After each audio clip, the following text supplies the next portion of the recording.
Et nous sommes de retour au plateau pour la dernière partie de cette émission.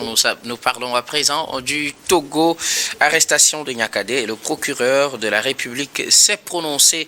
Le procureur de la République, Mawama Talaka, s'est prononcé ce samedi 20 septembre sur la télévision nationale sur le cas de l'ex-ministre des Armées, Marguerite Niakhaddé, son arrestation. Nous en parlons avec nos invités. Le procureur a apporté les lumières juridiques sur la question, les raisons de son arrestation. Il est retenu contre elle les faits suivants. Elle est accusée plutôt d'incitation à la révolte contre l'autorité de l'État, publication de fausses nouvelles de nature à ébranler la discipline ou le moral des armées, troubles aggravés à l'ordre public et entrave au bon fonctionnement de la justice. Ce qui est retenu contre elle. Mais il faut noter aussi le cas de l'artiste Amron. Il est accusé d'incitation au soulèvement contre l'autorité de l'État, outrage envers les représentants d'autorités publiques et diffusion de fausses nouvelles. Nous en parlons avec nos invités. Vous le savez, pour le quatrième sujet, la parole est à qui veut la prendre à premier pour ces analyses. Chers invités, la parole est à vous. Qui veut se lancer? Parlez. Partagez la parole de Bon, moi, je crois que l'affaire Niakhaddé, c'est vrai que ça a retenu un peu l'attention au niveau du Togo et au-delà des frontières du Togo depuis quelque temps, en tout cas depuis où elle a commencé ses premières sorties par des écrits, par des brûlots, sur lesquels il y avait quand même, certains se demandaient est-ce que c'est elle ou c'est du fake. Et puis, d'une manière graduelle, on en est arrivé quand même à cette sortie vidéo où quand même les gens se sont dit, ah bon, pour ceux qui doutaient des écrits, aujourd'hui ils avaient quand même la preuve que la dame, l'ancienne ministre des Armées, est dans une posture de rébellion vis-à-vis de son ancien camp. Et donc, dans ce jeu-là, il s'est passé beaucoup de choses avec les activistes qui sont aussi à l'extérieur, qui demandent certaines positions. Maintenant, quand on prend tout ce qui a été retenu contre elle, je crois que ça va être une question d'interprétation. Aujourd'hui, tous ces écrits sont là, et également sa sortie vidéo qu'on a eu également à visionner est là, où au niveau des sorties, on a senti quand même qu'il y avait une critique vis-à-vis de la gouvernance du pays. Alors ça, beaucoup de gens le faisaient avant elle. Alors, on a vu également dans sa vidéo, elle est revenue sur cette critique-là de la gouvernance, et elle a également parlé de l'armée, qui devrait se ranger du côté du peuple, ce qui reste une certaine logique. Mais vis-à-vis de sa posture, vous voyez que si c'est moi qui me lève aujourd'hui, je dis, bon, il faut que l'armée soit du côté du peuple ou une autre personne, c'est un discours qui va passer, ça sera anodin. Mais quand c'est l'ancien ministre des Armées qui le dit, ça prend une autre saveur et ça peut donner lieu à des interprétations. Et donc je crois qu'aujourd'hui on en est là, mais on a parlé d'entrave à la justice avec cette histoire d'un élément qui devait comporter des preuves qui auraient été détruits, qu'est-ce qu'il y a là-dedans, on n'en sait pas grand-chose, mais il y a une certitude, c'est que l'ancien ministre des Armées, Marguerite Niakhaddé, est entré en opposition farouche contre son ancien camp.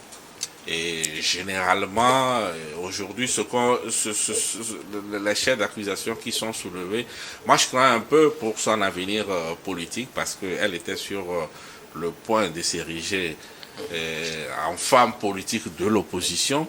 Mais quand ça rentre dans les considérations liées à des complicités qui seraient de nature à déstabiliser l'État, on connaît déjà, il y a une très riche jurisprudence à la matière. On a vu ça avec l'ancien ministre de la Défense, Pacha Gnassingbé, également, qui est sorti du gouvernement dans une surprise totale, en tout cas pour nous les observateurs, et qui finalement s'est retrouvé dans une affaire d'atteinte à la sûreté d'État. On sait comment ça s'est terminé.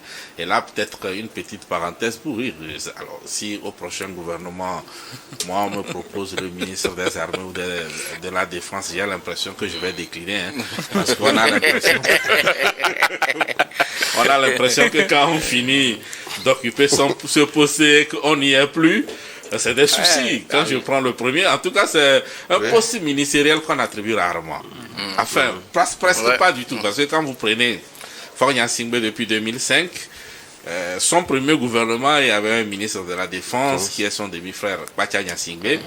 Et quand Bacha a été éjecté du pouvoir, le poste de ministre de la Défense n'a plus été toujours attaché à la présidence et c'est un secrétaire général qui gérait jusqu'à ce que ce poste ne revienne d'une manière inédite à une dame qui est Marguerite Nyakade. Et là également, ça a été très bref, où elle a été également éjectée du gouvernement, pas après un remaniement, mais elle était pratiquement seule, ce qui suppose qu'il y a problème généralement pour nous les analystes. Quand on te sort toi seul du gouvernement, on suppose qu'il y a forcément un problème. Mais si c'est dans un remaniement ministériel un peu plus global, ça peut passer.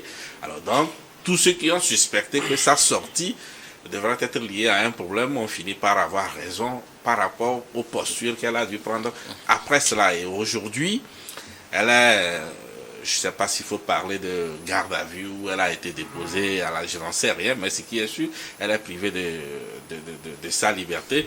Mais tel que ça se passe, on s'achemine vers un procès. Et généralement, dans ce genre de situation, je ne suis pas juriste, je ne décourage pas son avocat non plus, qui fera forcément son travail, mais j'ai l'impression que tel que c'est parti, ça risque de se terminer comme les autres feuilletons qu'on a connus, notamment celui dont je viens de parler, celui de Bacha Gnassingbé, ou encore celui du général Félix Kadanga qui s'est pris 15 ans, Bacha 20 ans. Je ne sais pas quel sera le sort, mais à l'allure où vont les choses, Tidjani également. Tidjani également. Donc, mais et aujourd'hui, forcément, tout le monde retient son souffle. En tout cas, ceux qui se reprochent quelque chose. Je ne sais pas s'il y a quelque chose ou rien. On a dit que l'élément qui devrait nous permettre d'avoir des éléments de preuve est détruit. Qu'est-ce qui va être fait? Quels sont les éléments qui seront reversés au niveau du procureur lorsque peut-être un éventuel procès s'ouvrira? Je crois que ça ne fait que commencer. C'est un véritable suspense qui nous attend par rapport à l'avenir. Merci beaucoup à vous, Fabrice Petchesi. Donc, Marguerite Nyakade est sous mandat de dépôt. Le procureur s'est prononcé. Il a annoncé les charges retenues contre elle. Qui veut y aller à la suite de Fabrice Gabin? Oui, on a tous suivi le procureur de l'Afrique ce samedi. Et bon, on a eu quand même une idée des chefs d'accusation qui pèsent contre Dame Nyakade, qui a été interpellée et puis arrêtée quand même à la DCPJ, perquisition chez elle et tout. Par après, au début, dans la journée de ce mercredi-là, on annonçait quand même son arrestation. Nous autres avions pris cela comme, bon, peut-être c'est du buzz. Mais par après, ça s'est confirmé. Et on a vu réellement que bon, c'est réel, Dame Nyakade a été arrêtée. Ça prouve à suffisance que nul n'est intouchable. Nul n'est intouchable quand il s'agit du pouvoir. On a vu avec le demi-frère Bacha Gnassingbé, Assani Tidjani, être ministre de la Défense, et aujourd'hui Dame Nyakade. C'est vrai, par le biais de ses sorties, par ses tribunes, les gens disaient que non, est-ce qu'elle était sincère? D'autres même doutaient même du fait que ce soit elle qui signait quand même ces tribunes-là. Mais aujourd'hui, ça s'est avéré, les Togolais, ceux-là qui étaient dubitatifs, savent réellement que c'est du vrai. Et encore que ce n'est pas un crime que de se retrouver de l'autre côté, parce que quand les gens quittent l'opposition pour aller vers le parti au pouvoir, il n'y a jamais eu de ce genre de choses. Mais quand on quitte le parti au pouvoir pour se retrouver dans l'opposition, ça pose problème. On se souvient notamment du cas de Dr Agbo Mekodjo et de Daoukou Péré, entre-temps avec le RPT.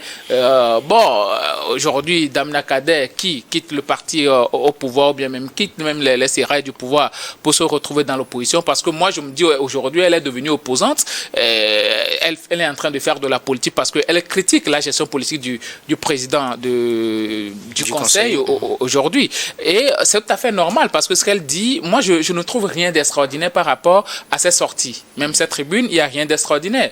Beaucoup de Togolais faisaient ces analyses là disant que bon, le bilan du président du conseil pendant qu'il était président de la République a été catastrophique. Et donc, elle ne faisait que ressasser un certain nombre de choses, mais apportant des éléments.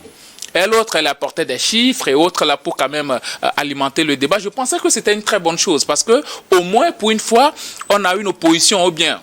Quelqu'un qui a le courage de sortir des chiffres, d'alimenter quand même le débat politique. Et donc, moi, je croyais que les tenants du pouvoir allaient sortir aussi pour au moins dire ce que le président a fait de bien pendant ces 20 ans.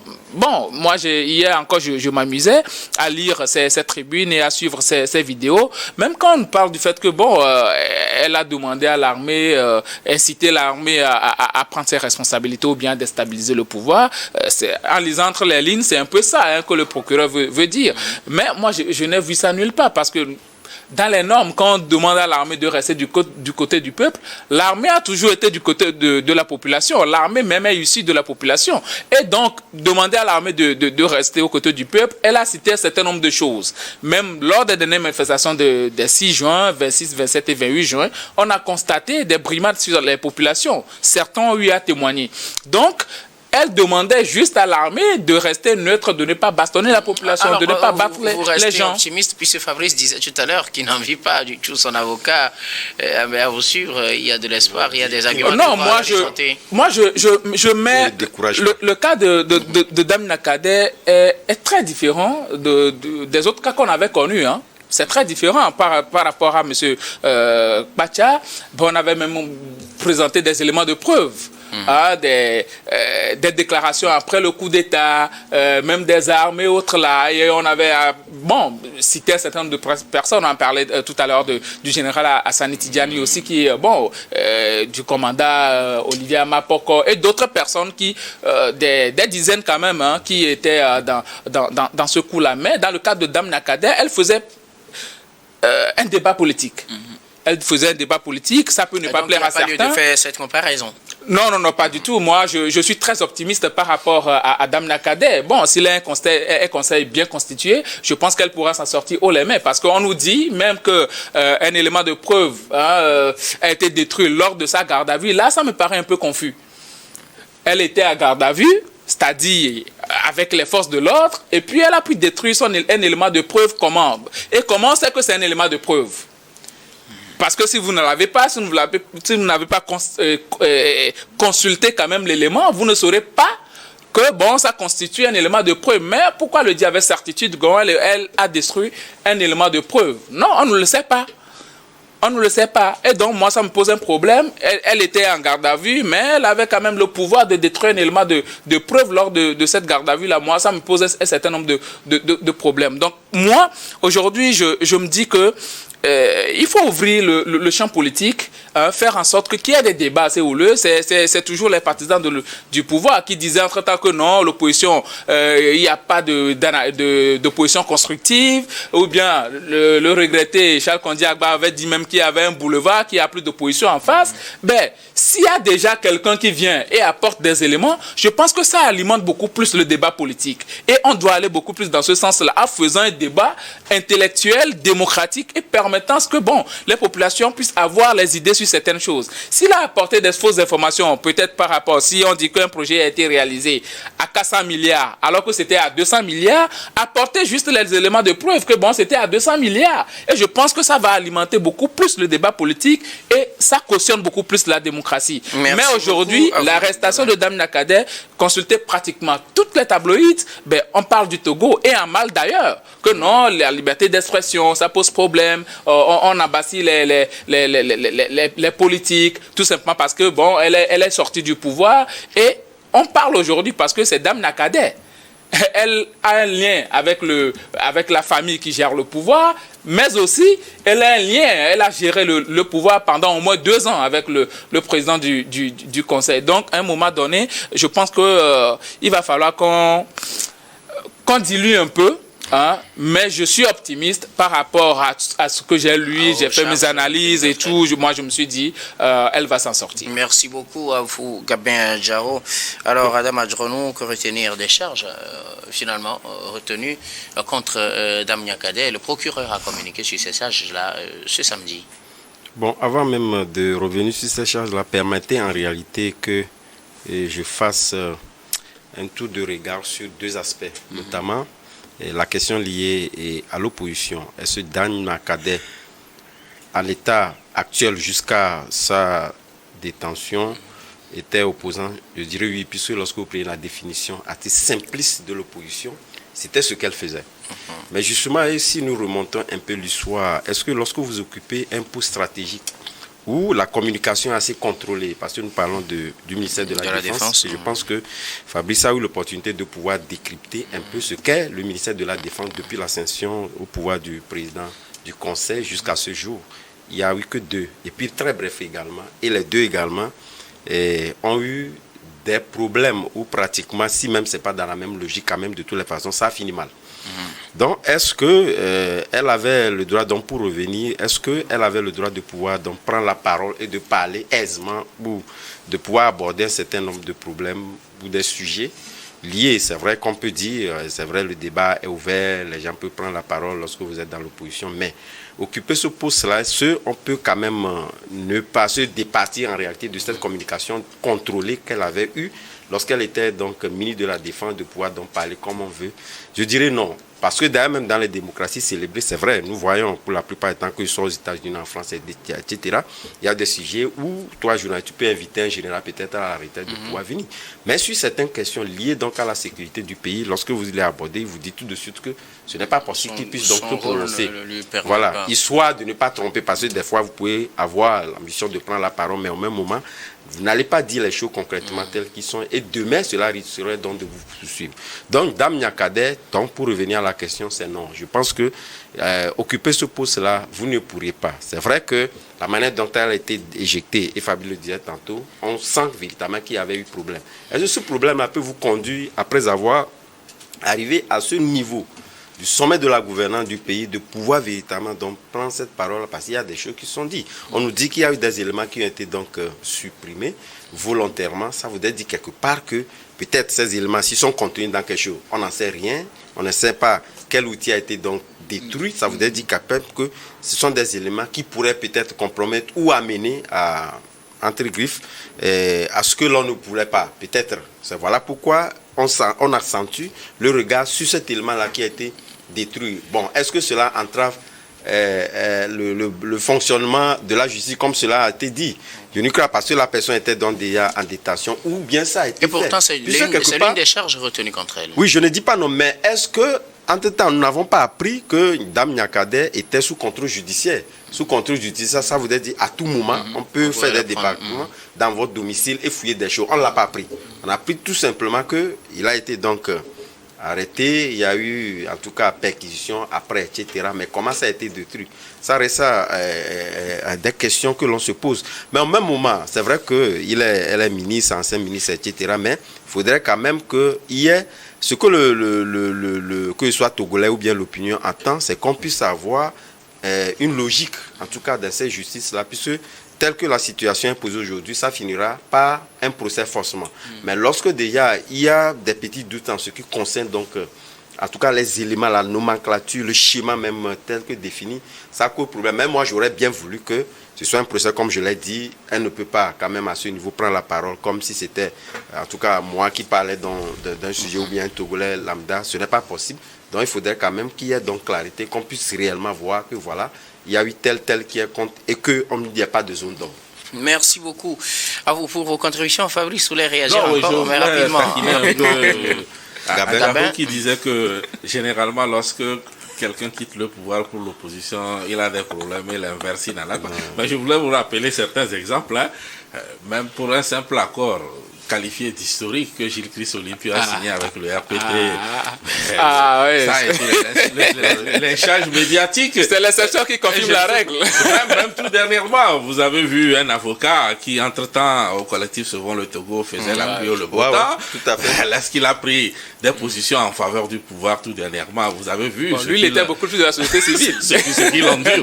Donc, c'est pour dire que, bon, d'un côté ou d'un autre, parfois, c'est possible. Mal vécu quand votre ami vous quitte pour rallier le camp adverse. Donc ça, c'est une parenthèse. Maintenant, je disais quelque part par rapport à ce bout de phrase, je demande à l'armée de se ranger du côté du peuple. Je le disais tout à l'heure, si c'est Adam ou Adjaro ou vous qui le dites, ça Personne ne passe. prête attention. Mais quand c'est l'ancien ministre des Armées qui nous dit qu'il demande, le ministre de l'Armée, qui demande à l'armée d'être du côté. Moi, si je le dis, qu'est-ce que j'en sais? Les gens vont dire qu'est-ce qu'il en sait. Mais quand c'est l'ancien ministre de l'Armée qui le dit, est-ce que vous ne pensez pas que ça prend une autre allure ou c'est pas? Oui, bon, là, c'est. Pas, pour moi, c'est une question d'interprétation. Hein. Oui, c'est ce que je dis. Voilà. C'est une question d'interprétation. Pour moi, le porteur du discours, il faut également voir l'identité de celui qui porte le discours. Ça a un impact sur le message qui est donné. Voilà. Ouais, mais permettez juste, j'ajoute un petit. Vous savez, moi, j'ai suivi le procès du général Katanga de A à Z. Lorsque vous suivez ce procès-là, vous savez même que lorsque vous arrivez à un niveau donné de la gouvernance du pays, surtout lié donc à l'armée, faire même des cadeaux, risque même de se retourner contre vous plus tard. Est-ce que vous voyez donc? Attention, si ce cadeau peut retourner contre vous, je n'en sais quoi, appeler karma, cette entité que vous avez dirigée quand même, c'est quand même assez gravissime. Bon, tel que je le disais, 30 secondes, tel que je le disais, c'est une question d'interprétation. Hein, et puis, c'est vrai, le messager, elle était ministre des Armées et tout, mais c'est une question d'interprétation. Et moi, je veux toujours être optimiste par rapport à sa liberté. Oui, donc à la justice togolaise. Moi, je rappelais juste quelques éléments. Oui, c'est important. Pour dire que dans ce genre de choses, personne ne sait tirer d'affaire. Merci beaucoup. Peut-être que c'est l'exception. À vous tous pour vos contributions. Nous arrivons pratiquement à la fin de ce numéro de Regard Croisé, mais avant de nous séparer, notre habituel dernier tour d'étape, ce sera pour vos mots de fin sur un sujet de votre choix. Je commence par vous, Gabin. Oui, je continue par ce sujet. Sur le Cameroun, j'ai été un peu étonné par la communication du procureur parce qu'on nous a parlé d'une arrestation premièrement et tout, alors que bon, d'abord les parents d'Amron avaient dit que non, il n'y avait pas de mandat, leur fils a été amené à Azébé, je ne sais pas par quelle autorité, par quelle signature d'un tuteur, l'État s'est retrouvé à amener Amron à Azébé, le ramener à Skrik, ensuite à la maison, tout ça. Mais pourquoi il n'a pas aussi essayé d'ouvrir une enquête par rapport au fait qu'Amron ait dit qu'il a été torturé? Donc moi, ce sont des questions que je me pose. Bon, peut-être qu'on nous apportera des réponses, puisque bon, l'instruction est en train de faire son travail, on verra bien. Merci beaucoup à vous, Gabin Adjao. Vous êtes juriste et directeur des cabinets Juris Consulting. Merci d'être passé sur ce plateau. Merci, docteur, pour l'invitation. Adam Adronou, vos mots de fin. Oui, mais mot de fin, c'est interpeller le ministère de l'Éducation et à veiller à ce que les nouvelles dispositions prises dans le cadre de cette nouvelle année, notamment au niveau des cours moyens, les cours moyens 1 et 2 et suivants, puissent être respectées sur toute l'étendue du territoire. Surtout, je veux parler dans des établissements privés où il n'est pas évident que ces dispositions puissent être respectées si le ministère ne prête pas attention, pour éviter à ce qu'on puisse arriver, parce que c'est lutter contre un problème au niveau du secondaire, pour éviter à ce qu'on puisse avoir des élèves, en tout cas, qui ont des positions assez différentes, parce qu'ils n'ayant pas suivi, en tout cas, ces dispositions-là. Donc, j'appelle le ministère à faire en sorte que ce soit aussi les privés, que cette réforme-là puisse être mise en œuvre avec beaucoup de rigueur, que chacun puisse donc respecter cela. Merci beaucoup, Adam Adronou. Vous êtes journaliste et analyste politique. Merci d'être passé sur ce plateau. C'est moi, docteur. Fabrice Pétési, vos mots de fin. Oui, pour finir, moi je voudrais aller un peu plus du côté de la sécurité routière avec les débuts de la rentrée scolaire, toutes les dispositions qui ont été prises pour dire quand même que le ministère de la Sécurité, le journaliste ne félicite pas, mais quand même, on a pu toucher du doigt certaines réalités qui prouvent quand même qu'il y a un souci en ce qui concerne l'envie de sécuriser les Togolais sur nos routes. Et je crois que ça devra se jouer aussi bien au niveau des agents en uniforme que de nous, également les usagers de la route, qui devront respecter un peu ce code de la route là, surtout en ce début d'année scolaire où quand même il y a une certaine effervescence. Donc c'est sur cet aspect que j'aimerais terminer, mettre fin à ma participation à cette émission. Merci. Merci beaucoup pour le numéro d'aujourd'hui, bien sûr. Ouais,